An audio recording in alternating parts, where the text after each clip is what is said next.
সকাল সকাল উঠেই বাজারে চলে গেছি। বাজার থেকে মলা, রুই আর তেলাপিয়া মাছ নিয়ে আসছি। 3 রকমের মাছ নিয়ে আসছি। তো এখানে আমি মলাই মাছটা প্রথমে কাইটা নিব, তারপরে রুই মাছ আর তেলাপিয়া মাছটা কাইটা নিব। তো একে একে আমি সবগুলা মাছই কাইটা নিচ্ছি। এখন সুন্দর করে ধুয়ে ফ্রিজে রেখে দিব। তো আমার মাছ কাটা কমপ্লিট। এখন আমি ফ্রিজে রেখে দিলাম। তারপরে এখন চলে আসছি ডিমগুলো ক্লিন করতে। গতকাল রাত্রে ডিমগুলো নিয়ে আসছে। তো এখনও ডিম ক্লিন করি নাই, তাই ফ্রিজেও রাখা হয় নাই। এখন ডিমগুলো ক্লিন করে পানি ধরতে দিয়ে দিব।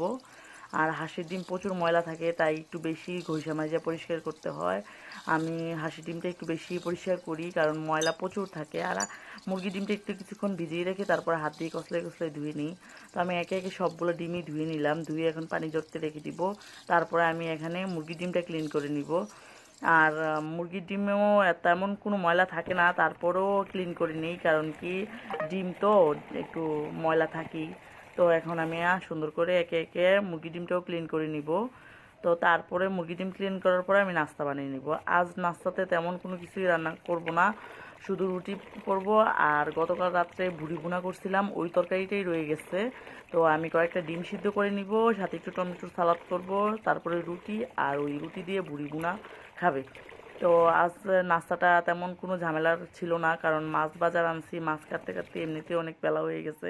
হাজব্যান্ড অফিসে যাবে, তাই শর্টকাট নাস্তা তৈরি করে নিলাম। তারপরে দুইজনে নাস্তা করে তারপরে চা খেতে বসে গেলাম। আর চাটা দুইজনে মিলে একসাথে বসে খাওয়ার চেষ্টা করি। ও অফিসের জন্য রেডি হয়ে গেছে, চা খাওয়ার পরেই ও চলে যাবে।